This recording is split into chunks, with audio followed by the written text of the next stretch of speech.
Hello and welcome to a Times special presentation for Thirukkural with the Times, where we explore real-world lessons from the classic Tamil text Thirukkural with motivational speaker, author and diversity champion Bharathi Baskar as she explores the masterpiece.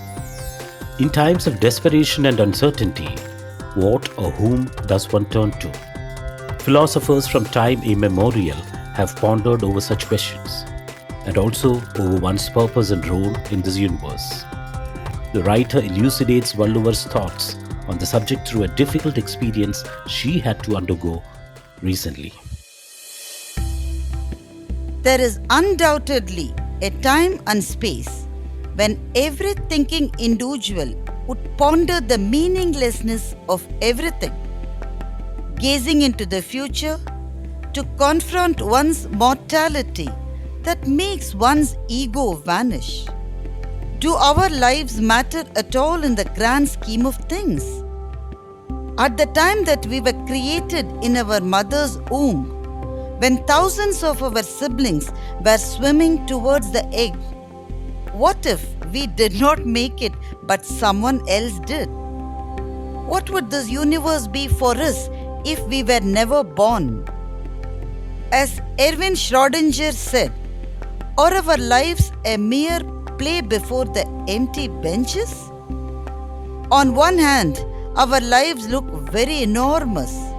Our achievements and failures, relationships and separations, laughter and griefs are all massive. Conversely, our brief life doesn't matter in the vast cosmic drama. This huge paradox can be emotionally and intellectually very draining. Valluvar has a therapy. He says, seek solace in God, the omnipresent and the omnipotent. Unless you surrender at the altar of the incomparable, the penuries that follow you through the cycle of life can never be dislodged. Valluvar was a seeker and saint. The paths of all seekers end at the feet of God, the benefactor of all answers, the reliever of all delusions. Thankkuvamai Illadhaan Thaalserndharkku Allaal, Manakkavalai Matral Aridhu. Reach the feet of the incomparable, for that alone removes the emptiness of the anxious mind.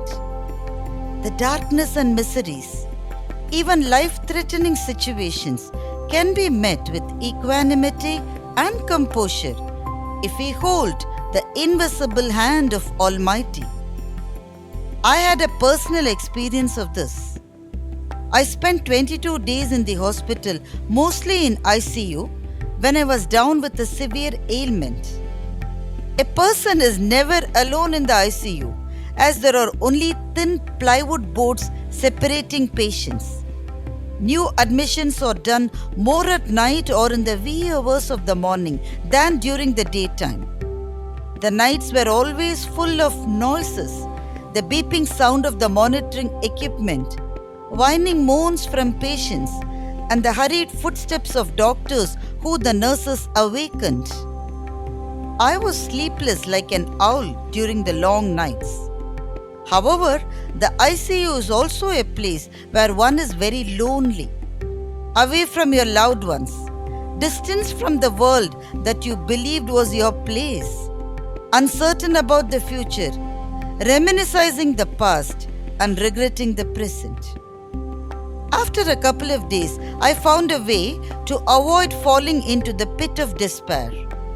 I decided to ponder the infinite through divine hymns.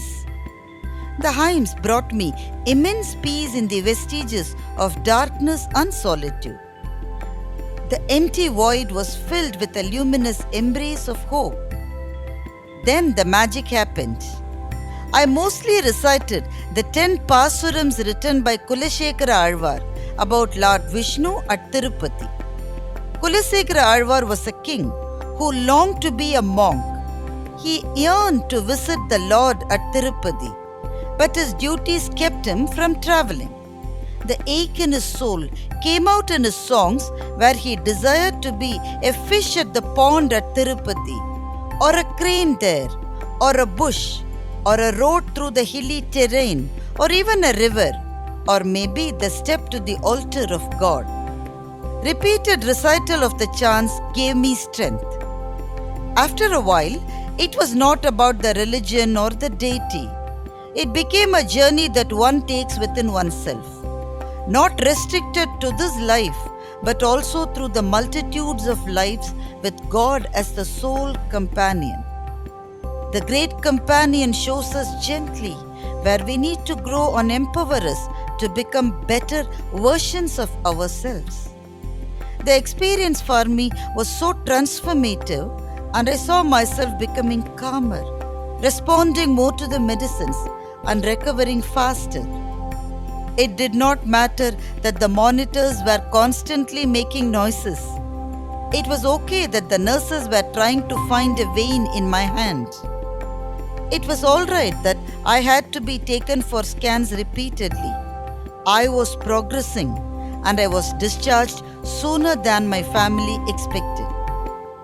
I realized that the unseen hand of the Master was there to hold me, the hand that holds every creature in this world.